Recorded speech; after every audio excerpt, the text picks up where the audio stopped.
আমিরে জামাত ডক্টর শফিকুর রহমান হাফিজাহুল্লাহ, উনি চরমনায় পীর মুফতি সৈয়দ রেজাউল করিমের সাথে শুধু হাত মিলিয়েছে। আজকে সকালবেলা আবার আরেকজন দিচ্ছে। এমনি দলে দলে মানুষ ডাক্তার শফিকুর রহমানের পেছনে ছুটতেছে এমনি। আর আইতান নাসা ইয়াদখুলুনা ফি দীনিল্লাহি আফওয়াজা, হে নবী আপনি দেখতে পাবেন দলে দলে পালে পালে মানুষ ইসলামে প্রবেশ করছে।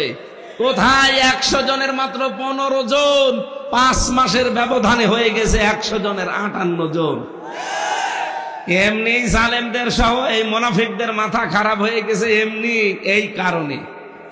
কারণ তারাও তো অন্তত বললাম না জাতে মাতাল হলো, তাহলে ঠিক আছে, দেখতে পাচ্ছে যে হচ্ছেটা কি। এই জন্য আপনারাও মাসলুম মানুষ, আপনাদেরকে আমি বাঁচার জন্য বলছি সাবধান ভাই, আপনার চাইতে মাসলুম আমরা কম না। তো একটা মানুষের তো রেকর্ড দেখাতে পারেন না যে অমুক লোকটা চাঁদাবাজি করেছে, আপনার চাওয়া লাগবে কোন কারণে? বলে এতদিন আমাদের কাছে করেছে আমরা এই জন্য করি, এদের কাছে করেনি। এই মানুষটাও তো ব্যবসা করতে পারেনি 15 বছর। কথা বলেন না কেন? এরও তো চাকরি ঠিক মতো উপরে উঠতে চাইনি, এক চেয়ার থেকে আর এক চেয়ারে উঠবে, 15 বছর আরো নিচে নামিয়ে দিয়েছে।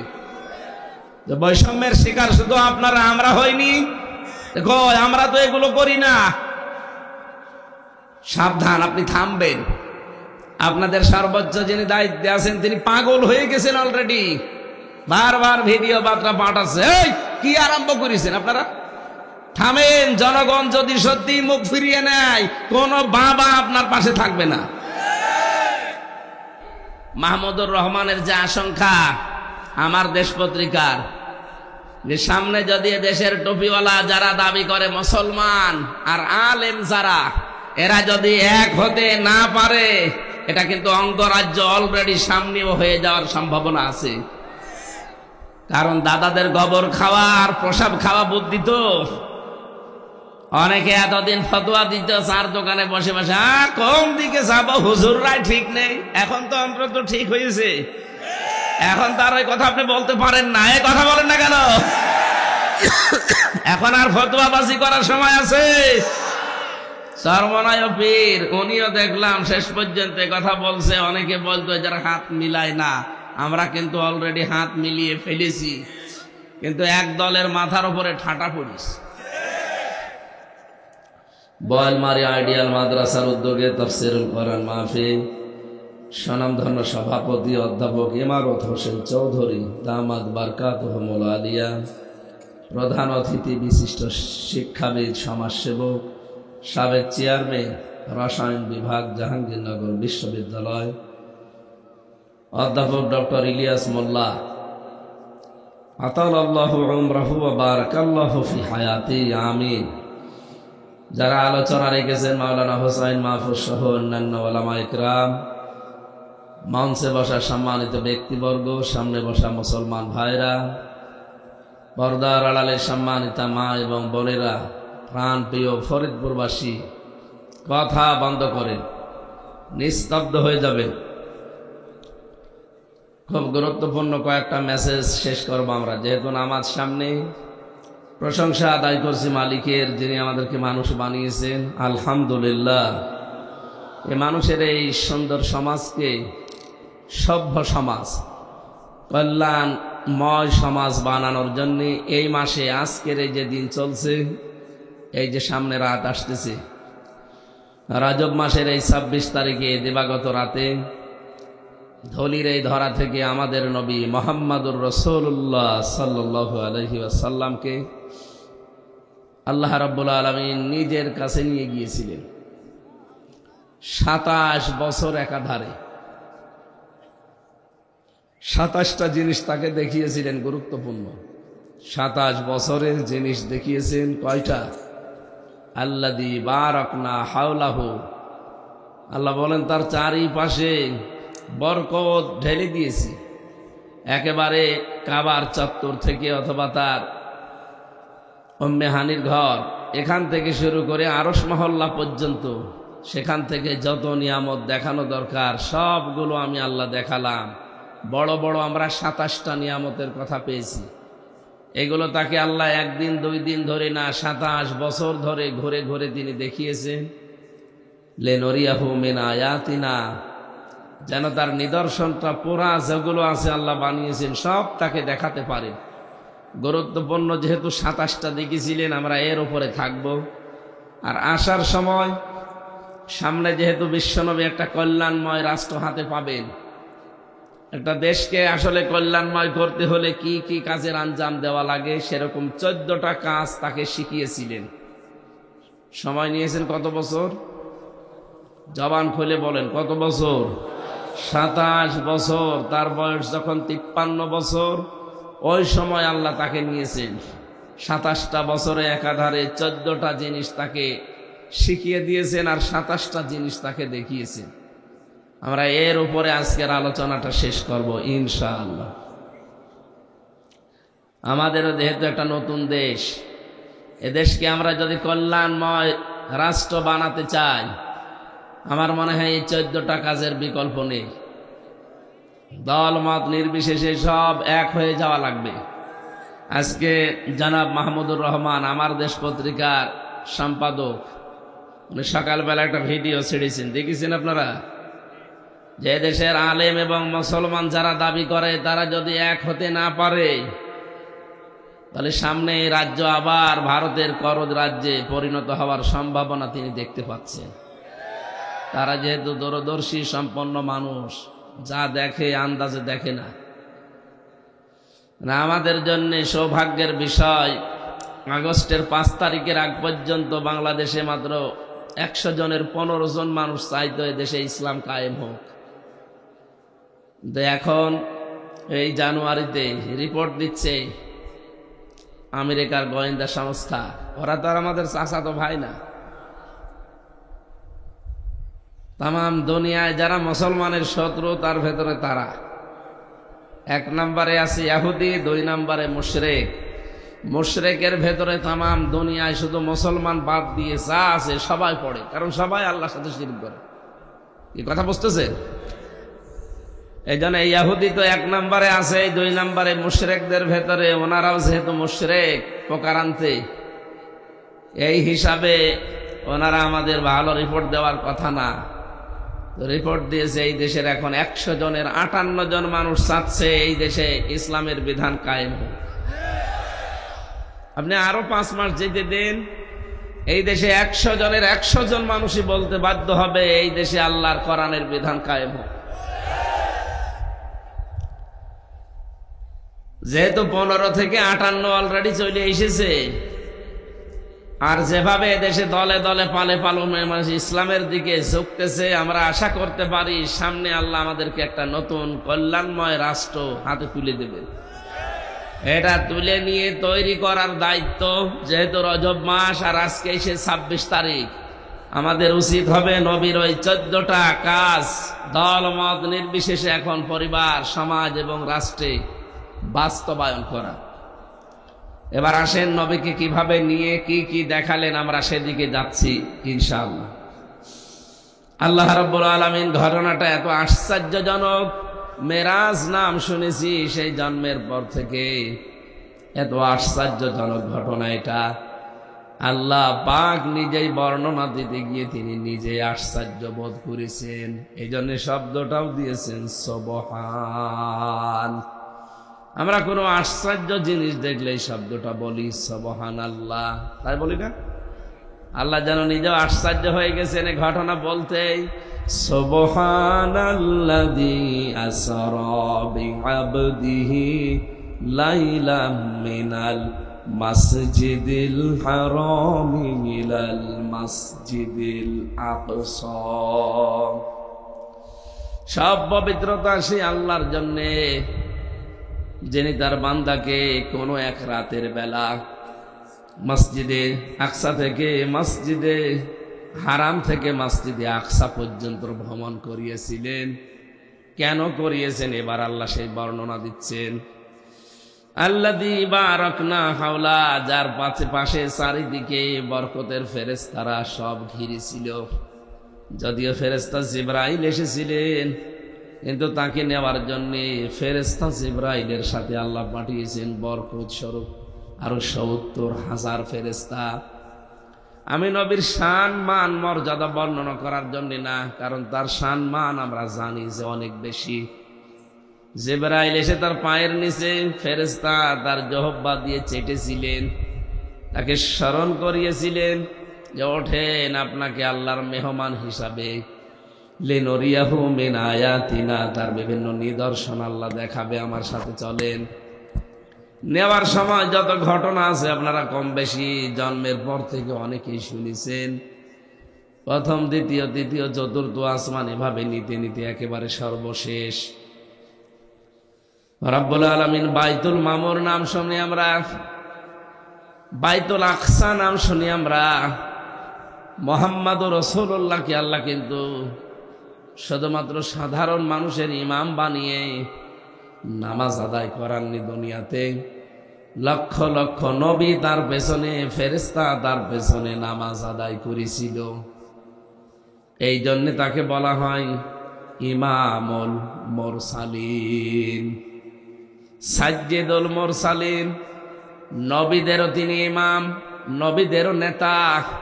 এখানে একটা প্রশ্ন জাগে, যে লোকটা নবীদের পর্যন্ত নেতৃত্ব দিয়েছেন, তার নেতৃত্ব বাদ দিয়ে দুনিয়ায় এমন কার নেতৃত্ব আছে যে মেনে নেওয়া যায়? আপনার বিবেক কি নেই? সেই নবীর আদর্শ এখনো পর্যন্ত আমাদের সামনে বিদ্যমান। মাথায় যদি অন্তত গোবর না থাকে, হালকা পাতলা মগজ থাকে, সেই লোকটার জন্যেও মুহাম্মাদুর রাসূলুল্লাহ বাদ দিয়ে অন্য কাউকে নেতা মানা জায়েজ নেই। সে তো মানতেই পারে না। এরপরও হয়তো দুনিয়ার দিকে তাকিয়ে শয়তানের ধোঁকায় পড়ে অনেকে উল্টা পাল্টা অনেক দিকে যান। আপনি এখনই আপনার মত, আপনার সিদ্ধান্ত এক্ষুনি পাল্টাবেন।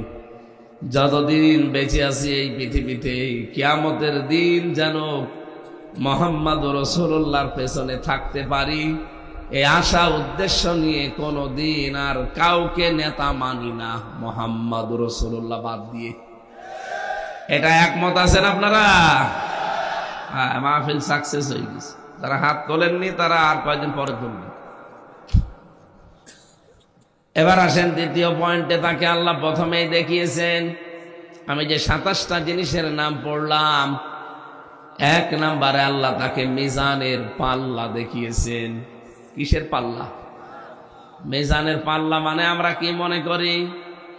আল্লাহ রাব্বুল আলামিন বলেন ১ নম্বরে যে মিজানের পাল্লা তাকে দেখালাম। মানুষ মনে করে মিজানের পাল্লা মানে কিসের পাল্লা? দাড়ি পাল্লা। আপনি এমন কোন অভিধান পৃথিবীতে পড়েছেন জীবনে, নাকি শুনে শুনে পর্যন্ত যে মিজানের পাল্লা মানে দাড়ি পাল্লা? পড়েছেন কোনোদিন কোনো জায়গায়? পড়েন? আমিও কোন জায়গায় আজ পর্যন্ত পাইনি যে মিজানের পাল্লা মানে দাড়ি পাল্লা। মিজান মানে মানদণ্ড। মিজান মানে কি?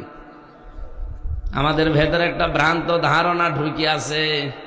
যদি আপনি একমত হবেন কিনা আমি জানি না, আপনাকে আমি আরো চিন্তা ভাবনা করার জন্য বলছি। বিশেষ করে আমাদের এই দেশগুলোতে, আমি বাইরের অনেক দেশে এটা পাইনি, শুধু বাংলাদেশ, ভারত, এই 2টা দেশে এই কনসেপ্টটা আছে যে কিয়ামতের দিন আল্লাহ আমাদের আমল মিজানের পাল্লায় তুলে দিয়ে মাপ দেবেন। 1 পাল্লায় দেবেন নেকি, আর 1 পাল্লায় দেবেন বদি। এটা শোনেননি? এক কথা বলে না কেন? কোনদিন কি চিন্তা আসে না যে মিজান মানে মানদণ্ড, আর মাপবেন আল্লাহ কিয়ামতের দিন? কি মাপ দেবেন? আমল। বলেন আরো জোরে বলুন, বলেন সবাই বলেন। আমল মানে কাজ। বলেন। এই শিক্ষক হয়ে এখন তো আপনাদের ক্লাস নিচ্ছি, স্যার তো বসে আছে। বলেন, জবান খুলে বলবেন আমল মানে কি? আরো জোরে বলেন। এবার আমার প্রশ্ন, কোন পাগলও যদি এখানে থাকে, ওই পাগলকে যদি বলা হয় যে 5 কেজি কাজ দিলাম, দাড়ি পাল্লায় তুলে দেন, ও হাসবে। আপনি কোনদিন ভেবেছেন যে মিজানের পাল্লা মানে আমরা মনে করি দাড়ি পাল্লা, কিয়ামতের দিন আল্লাহ আমল মাপবে। আমল মানে কাজ, আমল মানে কাজ কি দাড়ি পাল্লায় কেউ তুলে দেয় যে 5 কেজি কাজ? বলেন কোন ধারণায় আছেন আপনি? এই কারণেই তো আমরা আসল কোনটা নকল কোনটা, আসলের সামনে কি করা লাগবে পেছনে কি করা লাগে এই বিষয়টা জানি না, আন্দাজে জীবন চালিয়ে চলে যাচ্ছে। এবার আমি কয়টা উদাহরণ দেব, আপনি মিলাবেন। পৃথিবীর প্রতিটি জিনিস পরিমাপ করার জন্য আলাদা আলাদা যন্ত্র আছে, এটা জানেন তো? আপনাকে যদি এই জমিনটা মেপে দেওয়ার জন্য বলা হয় যে এই ফুটবল ময়দানটা মেপে দেন, আপনি দাড়ি পাল্লায় তুলে দেবেন। এটা মাপার জন্য গজ লাগবে, ফিতা লাগবে, এটা ঠিক আছে তো? বলেন। এই যে চা দিয়েছেন আপনাকে, এই চা এখন যদি বলি মেপে দেন, এর ভেতরে ফিতা দিয়ে মাপবেন। এটার জন্য সিসি লাগবে, লিটার লাগবে, কথা বলছে না কেন? এখন যদি আপনাকে আমি এতগুলো চাউল দিয়ে বলি মেপে দিন, আপনি একটা একটা করে গণনা করবেন, 1 2 3। এটা মাপার জন্য কেজি লাগে, পাথর লাগে, বাটখারা লাগে, কথা বলা লাগবে। প্রতিটি জিনিস আমরা পরিমাপ করার জন্য আলাদা আলাদা জিনিস পেলাম। বলেন, এই যে কিয়ামতে আল্লাহ আমল মাপ দেবে। আমল মানে কাজ মাপার জন্য একটা আলাদা যন্ত্র আছে না? কাজ মানুষ মাপে কি দিয়ে? গুরুত্ব দিয়ে। গুরুত্বের ভিত্তিতে কাজ মাপা হয়। আপনি আসলে কাজটা গুরুত্ব দিয়ে করেছেন কিনা এর উপরে আমি কাজ পরিমাপ করতে পারি। নবীজিকে আল্লাহ যে মিজান দেখিয়েছেন, আসলে বিষয়টা আমরা অনেকেই জানিও না, চিন্তাও করি না। কিয়ামতের দিন আল্লাহ মিজানে মাপ দেবেন, ঠিক আছে, কিন্তু সেটা মাপ হবে গুরুত্বের ভিত্তিতে। এখন এই যে স্টেজ বানিয়েছেন, এই কথা বলেন কোন কারণ? আপনি গুরুত্বপূর্ণ একটা বিষয় আপনি খেয়াল না করে বাইরে যেতে গিবত করবেন। বসেন। এই স্টেজটার ভেতরে গুরুত্বপূর্ণ কি আছে আর গুরুত্বহীন যেগুলো না হলেও স্টেজ হয়।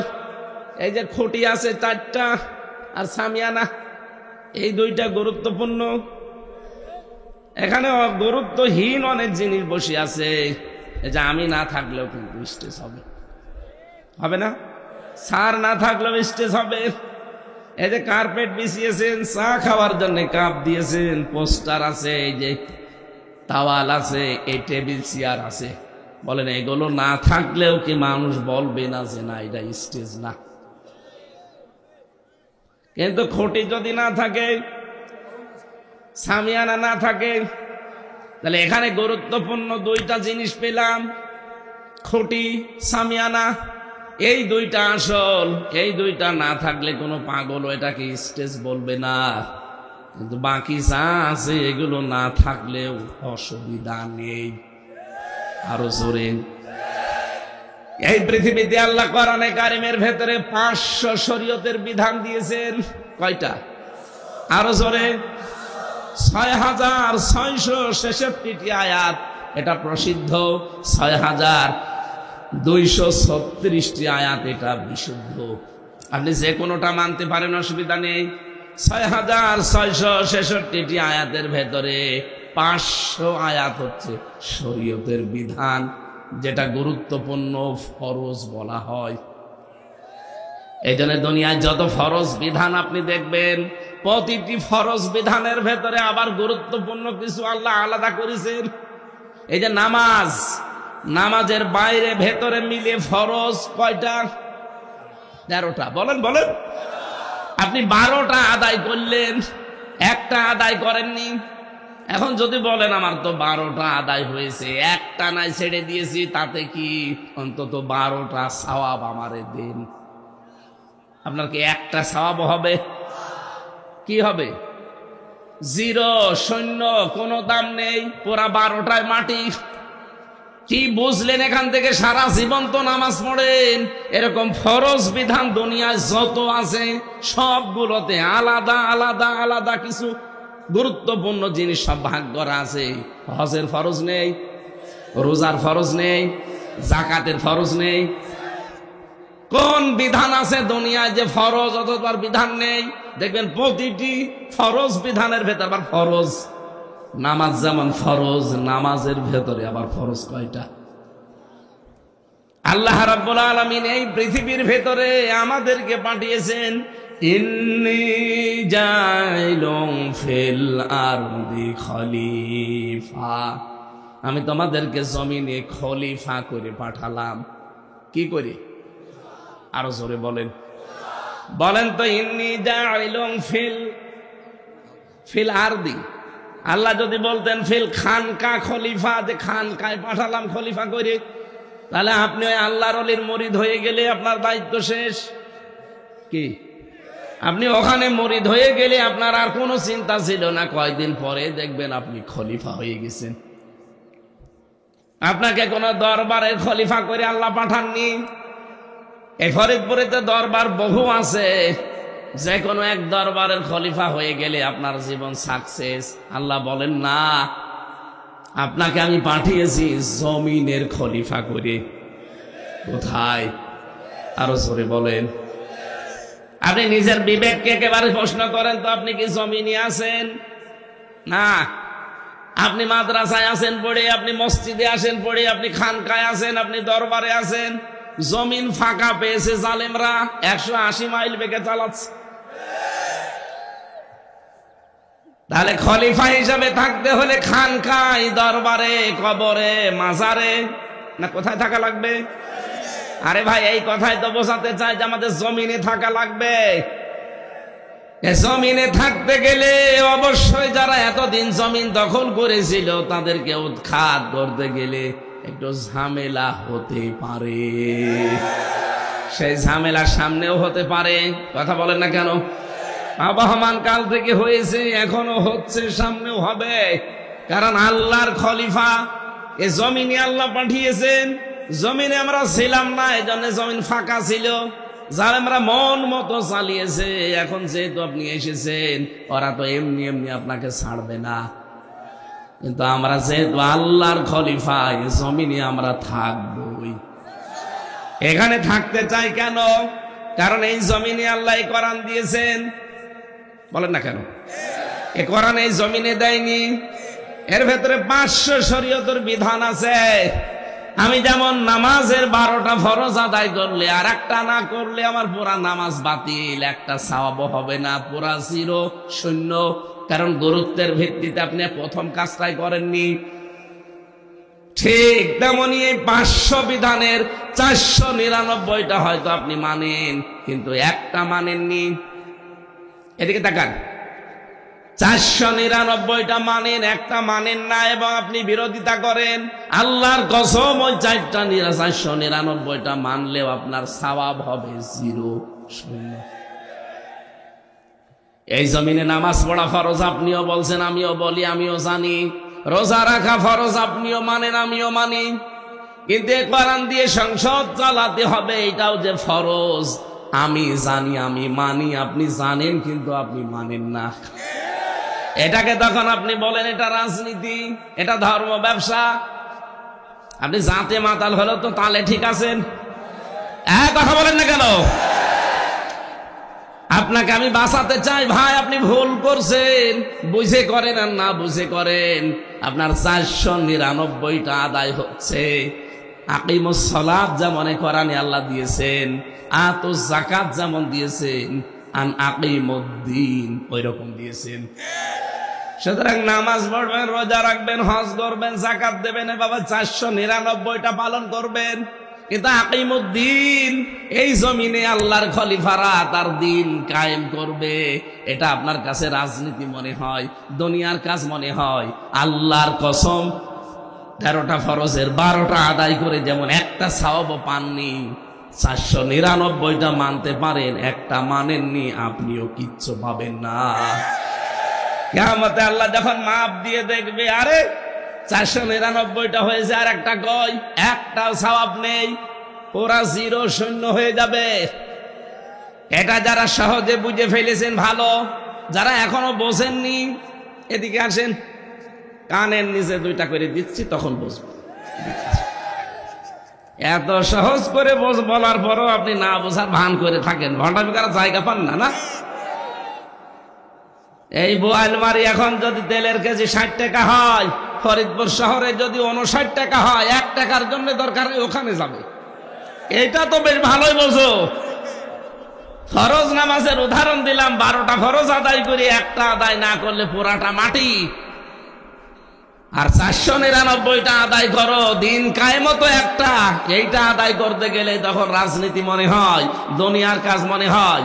কিয়ামতে আল্লাহ যখন মিজানে মাপবে তখন গুরুত্বহীন, কিচ্ছু পাবে না। আমি দেখতে পাচ্ছি আয়াতটা পড়ে আপনি আমি অনেকেই কিন্তু ধরা খেয়ে বসে আছি। এখন আপনি কি করবেন? আপনার বিবেককে কাজে লাগান। আমার মনে হয় যদি আপনি এই ওয়াজ বুঝে থাকেন, এ মাহফিল সাকসেস। আর যদি না বোঝার ভান করে বসে থাকেন যে আমারে বোঝাতে পারলে আমার বউ দিয়ে দেবে, ওর বউ বলছে তুমি কি করলে, বলছে আরে আমাকে বোঝাতে পারলে তুই, আমারে বোঝাতেও পারবে না, বউ দেব। আপনি এইরকম ধান্দায় যদি থাকেন, এখানে 1 ঘন্টা কেন, ওরা 45 মিনিট সময় আছে, তারপরেও বলছে না আমার যে শরীরের অবস্থা 5 মিনিট কথা বলাই ঠিক না। ডাক্তার বলছে সারাদিন ঘুমাবে। জালেমরা কি আমার শান্তিতে রেখেছিল 3 বছর? ফাঁসির কন্ডেম ছেলে 3টা বছর আমার শেষ করে দিয়েছে। এখন তো বেশি আছে, আমার মনে হয় এটা দয়া আল্লাহ। ডায়াবেটিস কত চলছে, কোন সময় হয় 15, 19, 27। আমার এই শরীরে ডায়াবেটিস, শয়তানও বিশ্বাস করেন কিন্তু আছে। জালেমরা 3টা বছরে আমার কতগুলো রোগ এদের কারণে হয়ে গেছে, খাবার দাবারও দিত না ঠিক মতো। এই জন্য বলছি আগামী থেকে আমির জামাত ডক্টর শফিকুর রহমান হাফিজাহুল্লাহ, ওনার কাছ থেকে উনি জানিয়েছে প্রত্যেক জেলায় একটা করে নেবেন, মানুষজন সব ওখানে যাবে। আর লেখাপড়া করবেন, এক একটা সাবজেক্টের উপরে কমপক্ষে 60 ঘন্টা পড়া লাগবে। আমরা যা বলি এই যা আন্দাজে 1 মোসানবীর কাহিনী 2.5 ঘন্টা বলছে, না যে বলে ওরা বোঝে। আমি এই 20 মিনিট কথা বলছি, এই গুরুত্বপূর্ণ কথাগুলো আপনি টের না পেলেও স্যার টের পেয়েছে। কি বলতে চেয়েছি আপনি বুঝেছেন?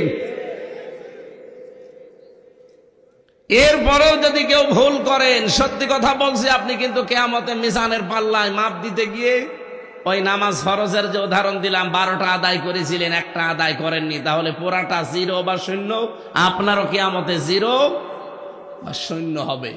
তখন আফসোস করে লাভ হবে? নবীকে আল্লাহ এই মিজান দেখিয়েছিলেন যে আপনি এইটা পৃথিবীর ময়দানে মানুষকে বলবেন যে গুরুত্বপূর্ণ কাজগুলো আগে করো। আর আমরা ওইটাই আপনাকে বোঝাতে আসি যে নামাজ যেমন গুরুত্বপূর্ণ, দিন কায়েম করাও গুরুত্বপূর্ণ। এই দিন যদি বাংলাদেশে কায়েম হয়ে যায়, এই দেশে তখন চাঁদাবাজি করার লোক পাবেন না। দিন কায়েম নেই, এই জন্য বাংলাদেশে এখনো চাঁদাবাজ আছে না নেই? আগে ছিল তো 180 মাইল বেগে চালাতো, এখন দেখছি 190 মাইল বেগে চলছে। সেদিন এক লোক গিয়েছে এক জজের কাছে চাঁদা চাইতে গাইবান্ধায়, নারায়ণগঞ্জের বন্দরে গেছে রাত 12:30টার সময়। ওরা বলছে যে আমরা এত রাতে চাই চাঁদা চাইতে, মানুষ টের পায় কি করে? আরে বেটা, আমি রিমান্ডে ওদের মেশিন দেখেছি। আমার যে 10 দিন ওরা রিমান্ডে নিয়ে বিভিন্ন জিনিস দেয়, আমার উপকার হয়েছে, কষ্ট হয়েছে, উপকার হয়েছে। ওরা এমন এমন মেশিন ইসরায়েল থেকে নিয়ে এসে রেখেছিল। আপনি মনে করছেন আমি রাত 2টার সময় যাই চাঁদা চাইতে? মানুষ জানে কি করি। আপনি পায়খানায় বসে বসে কি করেন তা ওরা ওখানে বসে বসে দেখতে পাচ্ছে, জানেন? 18 কোটি মানুষ ওদের হাতের থালার ভেতরে, এদের থালার ভেতরে যা আছে দেখতে পাচ্ছেন না? এই রকম করে রেখেছে। আপনাদেরকে যারা এই উলট পালট কাজে নিজেদের জীবন অলরেডি আরম্ভ করে দিয়েছেন 5 তারিখের পরে, তাদেরকে হালকা সতর্ক করছে, আপনি কিন্তু টের পাচ্ছেন না। গোয়েন্দা বিভাগ যারা আছে দেশে কাজ করে, সর্বোচ্চ আমি মাঝে মাঝে যোগাযোগ রাখি, দেখি এরা বলছে হুজুর দেশটাতে শুধু আমরা এখন দেখতেছি কে কি করে। এতদিন তো যাই হোক হয়েছে, খেয়েছে, এখনো সামনে কাদের কাছে দিলে মানে খালি খাবো খাবো এই চিন্তায় আছে। এটা শুধু দেখতেছি, অলরেডি আমাদের প্রায় দেখা হয়ে গেছে যে কে কি করতে পারে সামনে। এমনি দলে দলে মানুষ ডাক্তার শফিকুর রহমানের পেছনে ছুটতেছে এমনি। আর আইতান নাসা ইয়াদখুলুনা ফি দীনিল্লাহি আফওয়াজা, হে নবী আপনি দেখতে পাবেন দলে দলে পালে পালে মানুষ ইসলামে প্রবেশ করছে। কোথায় 100 জনের মাত্র 15 জন, 5 মাসের ব্যবধানে হয়ে গেছে 100 জনের 58 জন। এমনি জালেমদের সহ এই মুনাফিকদের মাথা খারাপ হয়ে গেছে এমনি এই কারণে। কারণ তারাও তো অন্তত বললাম না জাতে মাতাল হলো, তাহলে ঠিক আছে, দেখতে পাচ্ছে যে হচ্ছেটা কি। এই জন্য আপনারাও মাসলুম মানুষ, আপনাদেরকে আমি বাঁচার জন্য বলছি সাবধান ভাই, আপনার চাইতে মাসলুম আমরা কম না। তো একটা মানুষের তো রেকর্ড দেখাতে পারেন না যে অমুক লোকটা চাঁদাবাজি করেছে, আপনার চাওয়া লাগবে কোন কারণে? বলে এতদিন আমাদের কাছে করেছে আমরা এই জন্য করি, এদের কাছে করেনি। এই মানুষটাও তো ব্যবসা করতে পারেনি 15 বছর, কথা বলেন না কেন? এরও তো চাকরি ঠিক মতো উপরে উঠতে চাইনি, এক চেয়ার থেকে আর এক চেয়ারে উঠবে 15 বছর আরো নিচে নামিয়ে দিয়েছে। বৈষম্যের শিকার শুধু আপনারা, আমরা হইনি? দেখো আমরা তো এগুলো করি না। সাবধান, আপনি থামবেন। আপনাদের সর্বোচ্চ যিনি দায়িত্বে আছেন তিনি পাগল হয়ে গেছেন অলরেডি, বারবার ভিডিও বার্তা পাঠাচ্ছে। এই কি আরম্ভ করেছেন আপনারা? থামেন। জনগণ যদি সত্যি মুখ ফিরিয়ে নেয় কোন বাবা আপনার পাশে থাকবে না। এজন্য আমরা সাবধান হব ভাই। নবীজিকে আল্লাহ যে মিজান দেখিয়েছিলেন, আমরা কিন্তু মিজানের একটা হালকা টাচ পেলাম যে কিয়ামতের দিন আল্লাহ মাপ দেবে আমাদের কাজ। আর কাজ দাড়ি পাল্লায় তুলে দিয়ে মাপে না, 5 মাপতে হয় গুরুত্বের ভিত্তিতে। এই জন্য জীবনে গুরুত্বপূর্ণ কাজ যেগুলো সেগুলো আগে করব। গুরুত্বপূর্ণ কাজ নামাজ পড়া না দাড়ি রাখা। অনেকে আছে বলে দাড়ি রাখি না এই জন্য নামাজ পড়ি না। আরে ভাই আগে নামাজ পড়েন, দাড়ি পরে রাখেন। আপনি এই ওসিলা দিয়ে তো দাড়ি রাখার ওসিলা দিয়ে নামাজ বাদ দিতে পারেন। আমি আজকের স্টেজের বললাম এই যে খুঁটি আর সামিয়ানা আপনি খুলে ফেলেন। কোন পাগল বলে যে এটা স্টেজ আমি দেখবো? কিন্তু এই সামিয়ানাও নেই, খুঁটি নেই, আন্দাজে আপনি লাল কার্পেট বিছিয়ে রেখেছেন, মানুষ বলবে যে স্টেজ। গুরুত্বপূর্ণ কাজগুলো এখন থেকে সামনে নিয়ে আসবেন। পৃথিবীর সবচাইতে গুরুত্বপূর্ণ কাজ হচ্ছে আনাকিমুদ্দিন। কারণ এইটা না থাকলে অনেক ফিতনা ফাসাদ দূর করা সম্ভব না, শুধু ফু দিয়ে আর ওয়াজ করি। কথা বলেন না কেন? এই যে জেনা ব্যভিচার এখনো কি বন্ধ হয়ে গেছে?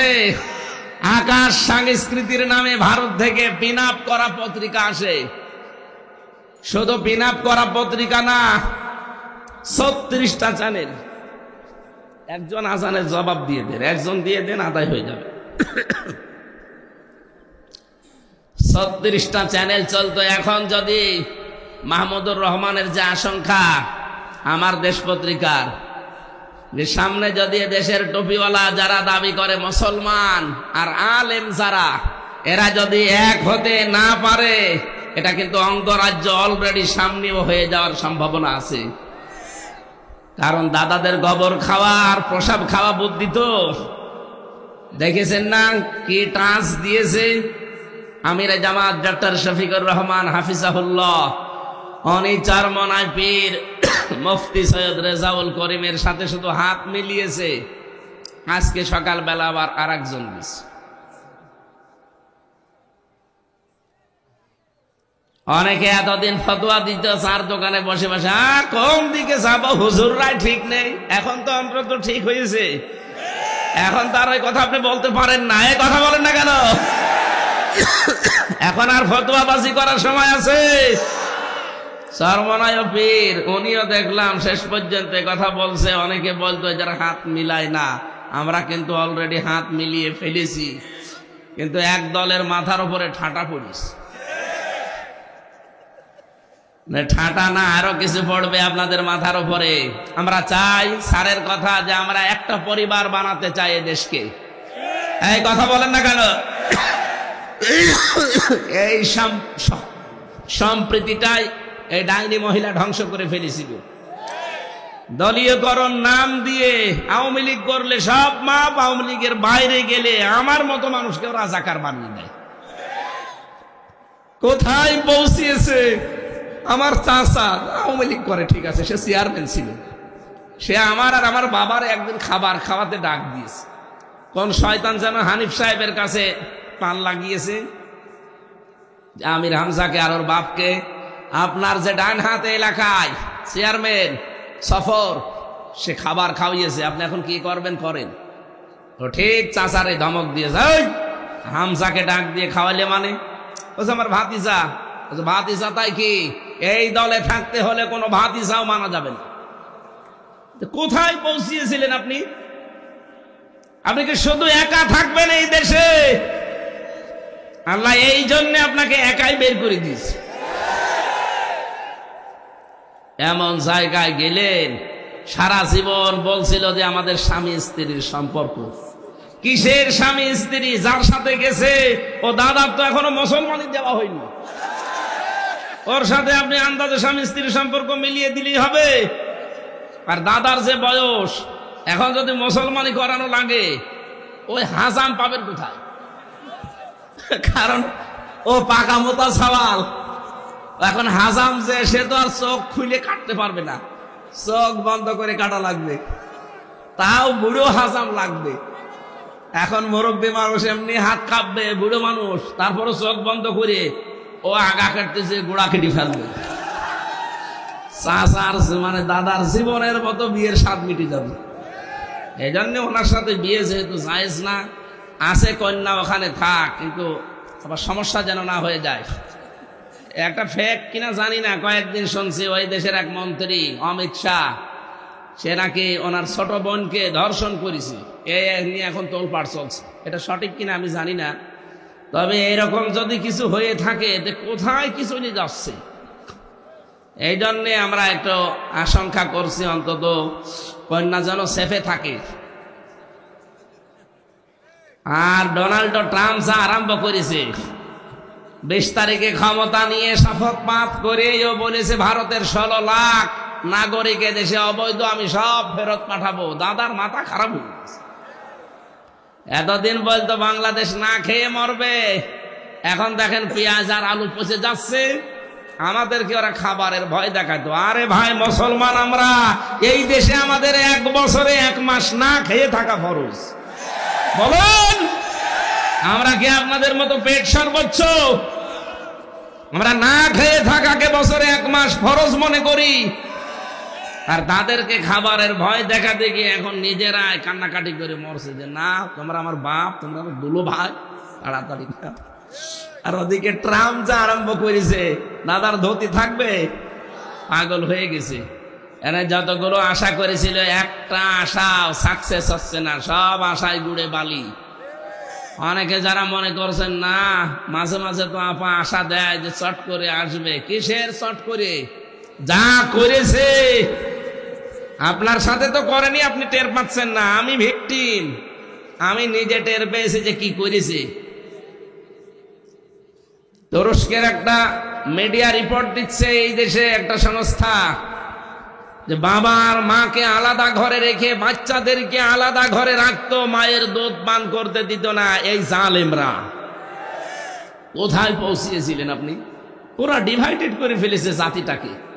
এই জন্য ডক্টর মোহাম্মদ ইউনূস প্রথম দিন যেদিন দেখেন এই দেশের দায়িত্ব নেয়, ওই দিনই বলেছিলেন যে আমরা বাংলাদেশকে একটা পরিবার বানাতে চাই। আমরা ওইটা চাই। এই কথা বলেন না কেন? আমাদের কাছে কোনো দল বিদল থাকবে না, আমরা সব একটা পরিবারের মতো হব ইনশাআল্লাহ। দ্বিতীয় নম্বরে নবীকে আল্লাহ দেখালেন কাউসার। কি? নবীজিকে আল্লাহ যখন দেখাচ্ছেন জিবরাইলকে দিয়ে, হঠাৎ দেখলেন একটা গম্বুজ, গম গম করে আওয়াজ হয়। ফেরেশতাকে জিজ্ঞাসা করেন, ইয়া আখি জিবরাইল, হে ভাই জিবরাইল, এই যে আওয়াজ হয় কি এই ঘরের ভেতরে? এর নাম কাউসার। কি কিভাবে কি হয় দেখেন, চারিদিকে ঘোরেন, দেখলেন লেখা আছে চারিদিকে বিসমিল্লাহির রহমানির রহিম। নবীজি বললেন এটা কি লেখা আছে? তো বিসমিল্লাহ বুঝলাম না। ফেরেশতা বলে, হে নবী, দুনিয়ায় যারা সব কাজের আগে বিসমিল্লাহর আমল করে, আল্লাহ তাকে এই পানি কিয়ামতে খাওয়াবে। নবীজি দুনিয়ায় আসার পরে যে কোনো কাজ শুরু করার আগে তিনি বিসমিল্লাহর আমল করতেন, আর মাঝে মাঝে বলতেন, রব্বুল আলামিন তুমি যেন আমাকে হাউজে কাউসার থেকে বঞ্চিত করো না, কারণ আমি বিসমিল্লাহর আমল ছাড়ি না। এই দেশে শহীদ জিয়া তিনি সংবিধানে বিসমিল্লাহির রহমানির রহিম সংস্থাপন করেছিলেন, অথচ এনারা আসার পরে সেই বিসমিল্লাহটাই তুলে দিয়েছে। কথা বলেন না কেন? আরে ভাই, যারা বিসমিল্লাহ বিশ্বাস করে না, কিয়ামতে তারা হাউজে কাউসার পাবে। আরো জোরে বলেন, পাবে। আর আমার তো মনে হয় এখন যেহেতু সংস্কার চলছে দেশে, এই দেশে ৯৬% মুসলমান আমরা বাস করি, আল্লাহ রাব্বুল আলামিন এই কোরআনে সংবিধান নামে একটা সূরা দিয়েছেন, সূরা ফুরকান। ৭৭টা আয়াত আছে, ৭৩টা ধারা আছে। যারা আলেম আছে, জ্ঞানী মানুষ আছে, আমার মনে হয় এই দেশে দল মত আর দেখা টাকা ঠিক না, সব আওয়াজ তোলা দরকার যে ৭৭টা আয়াতের ৭৩টা ধারা সংবিধানে এখন দেওয়া হোক। ডক্টর মোহাম্মদ কামাল হোসেনের লিখিত সংবিধান দিয়ে তো আমরা দেখলাম যে ছাতা চোর গেলে ডাকাত হয়, ডাকাত গেলে খুনি হয়। এইটা এই ৭৩টা ধারা না একটু ওই জায়গায় বসিয়ে দেখেন, চোর কোনদিন আর ডাকাত হবে না, চোর ভালো হয়ে যাবে। সে ক্ষমতা এর আছে না? সূরা মায়েদার ৩৮ নম্বর আয়াত একটু ওখানে সংযোজন করেন। এই জন্য আমরা চাচ্ছি, যখন সংস্কার আরম্ভ হয়েছে, চলছে, মুসলমানদের এখন প্রাণের দাবি হওয়া দরকার। সংবিধান নামে যে সূরাটা আল্লাহ কোরআনে দিলেন, এই সংবিধান বাংলাদেশের সংবিধান হিসাবে এখন কায়েম করা হোক। আমরা চাই এটা। যারা চান দেখি লিল্লাহি তাকবীর। আলহামদুলিল্লাহ। কিয়ামতের দিন এইটা যখন হাত আল্লাহ দেখাবে, আমরা সংবিধান হিসাবে এইটা চেয়েছি, আমার মনে হয় হাউজে কাউসার আল্লাহ আমাদেরকেও ভাগ্যে দিয়ে দেবেন। কয়েকটা শর্ত আছে এটা পাওয়ার জন্য। নারী পুরুষ যারা এসেছেন, ফাসাল্লি লিরাব্বিকা, রবের নামে নামাজ পড়তে হবে, লোক দেখানোর জন্য না, ভোট পাওয়ার জন্য না। নামাজ পড়তে হবে কার নামে? অনহার, কোরবানি করা। কোরবানি মানে শুধু পশু জবাই করা না, কোরবানি মানে পরীক্ষা দেওয়া, ত্যাগ তিতিক্ষা সহ্য করা। সামনে যেহেতু ইসলাম, আমার মনে হয় রাষ্ট্রীয় পর্যায়ে আল্লাহ এনে দেবে ইনশাআল্লাহ। সেই হিসাবে আমাদের নাহার লাগবে, কোরবানি লাগবে। আমরা প্রস্তুত আছি না? মুসলিম যারা এই হাউজে কাউসার পাওয়ার আশা আছে, তারা কষ্ট সহ্য করা লাগবে। ইন্না শানিয়াকা হুয়াল আবতার। যারা আমাদের শত্রু হবে, আল্লাহ গ্যারান্টি দিয়েছেন তারা লেজ কাটা নির্বংশ হবে। এমন যখন নির্বংশ হয়ে যাচ্ছে অনেকে। সারা দেশের একই অবস্থা, শুধু এই ফরিদপুরে না। আমি বাংলাদেশের ৬৩০টা থানা আছে, কম বেশি প্রায় সব জায়গায় আমার যাওয়া হয়ে যাচ্ছে। যেখানে যাচ্ছি দেখি জালেমদের শিকড় শেষ। শিকড় যদি কোনো জায়গায় শেষ হয়ে যায়, ওখানে আরো কিছু বসবে না।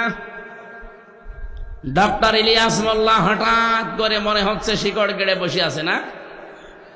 আপনাদের মাটি ও মানুষের সন্তান উনি, হয়তো কর্ম জীবনের কারণে জাহাঙ্গীরনগর বিশ্ববিদ্যালয়ে ছিলেন। এরকম একজন সুশিক্ষিত, ভদ্র, মার্জিত এবং মেধাবী মানুষ যদি দায়িত্বে আসে, অন্তত লুটপাট হবে না। সাদাবাজি আমিরে জামাত তো জানিয়েই দিয়েছে, যদি ইসলাম এ দেশে আসে, প্রথম দিন থেকেই বন্ধ হবে এই দেশে সাদাবাজি।